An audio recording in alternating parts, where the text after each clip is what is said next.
Hi, I'm Sheila Corona. Welcome back to Handbook for the New Paradigm. We are in Volume 3, Becoming. For those of you following along with me in the book, we are on page 380, session number 49.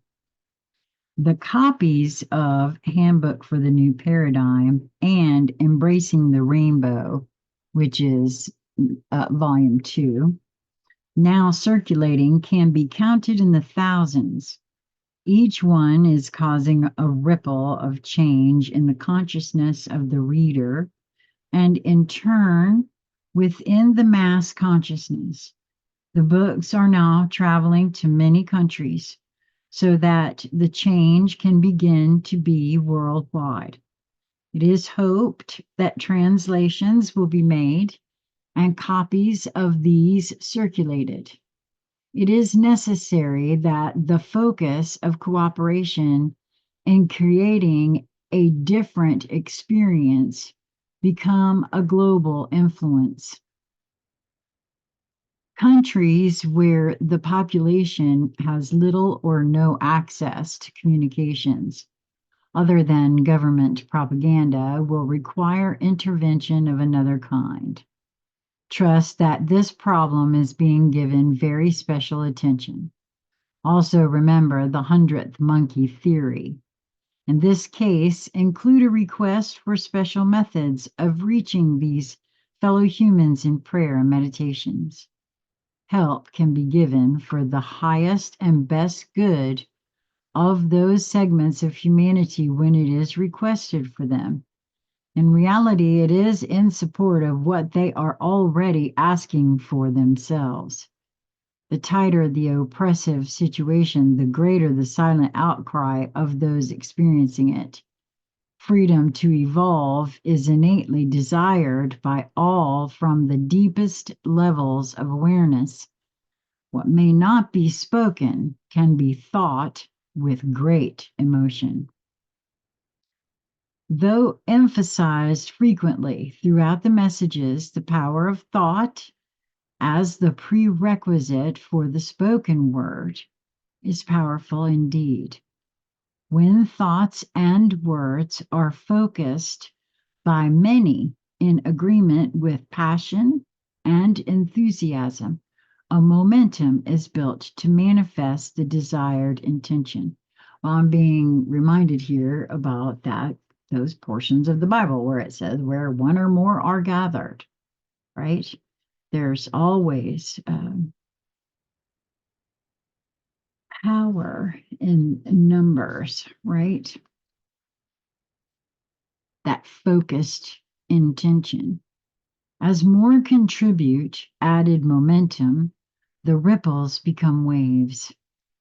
When agreement and cooperation focus a positive desire for the highest and best good possible, there is little that can prevent the manifestation of what is intended.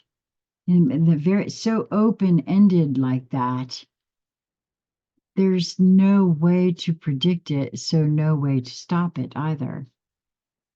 What is crucial to understand is that in the process of the creation of the new, the old must cease to exist, for both cannot share the same space, except as one is declining and the new is coming into reality. As this process is being experienced, it is critical that the focus be held firmly in place because it would be easy to interpret the necessary period of chaos and confusion as failure rather than to see it as the beginning stages of success. It is extremely important that all members of the ground crew have a firm understanding of the purpose of the period of chaos. It must happen in order to clear away the old and make space for the new. It also provides added available energies to be siphoned from the chaos and reformatted into the new intended pattern. It will be very challenging to acknowledge the breaking down of personal life patterns when they happen to each one as well as many others, and know it is absolutely necessary in order to manifest a vastly improved way of life. And this is what I was referring to earlier. It may not be very comfortable or look in a way that we would expect it to when we ask for the good, the highest and best for all concerned. It will be very challenging to acknowledge the breaking down of personal life patterns when they happen to each one, as well as many others, and know it is absolutely necessary in order to manifest a vastly improved way of life. This is the reason that the messages began with admonitions to prepare for change in the best ways possible. This is extremely challenging in view of the urban lifestyle the majority of, quote, modern humanity lives, depending on the availability of food from stores and restaurants that require supplies to be delivered daily from faraway sources. Jobs depend on utilities and lines of communications for few produce actual products that would aid in survival. 50 years ago, in times of stress, most people had family living on farms that could assist in providing basic food necessities for at least a period of time. Even in what is called third world countries, the small farmers have been pushed off their land to make way for, quote, factory farming operations.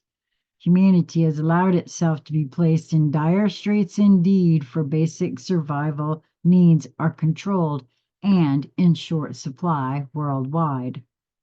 This information is not for the purpose of promoting fear, but so that each may consider carefully what is not only possible, but also probable in the near future.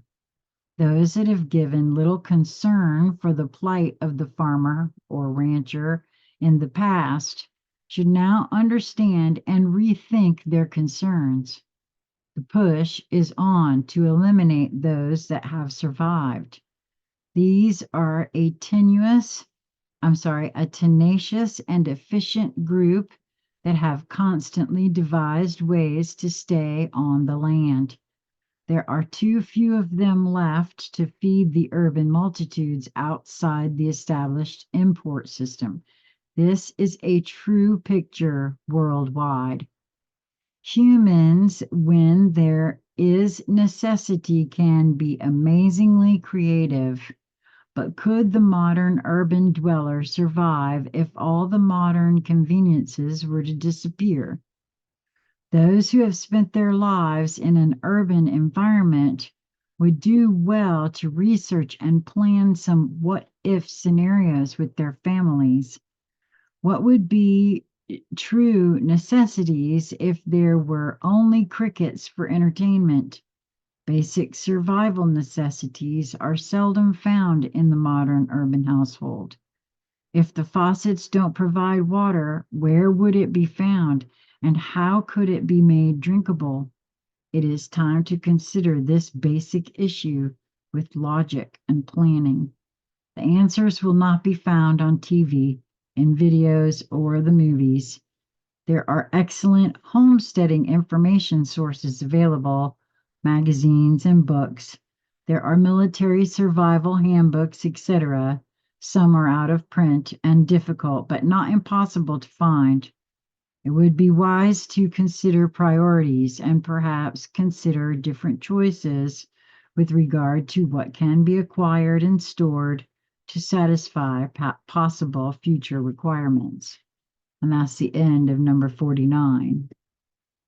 And I think I might go ahead and do number 50. I have a little bit more time, and we're coming to the end of the book. So thank you for tuning in. This is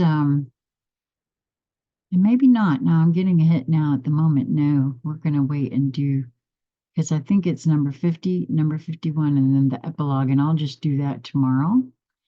And I hope that you will move towards that which brings you joy in each moment that presents itself to you. And until we meet again, be well, my friends.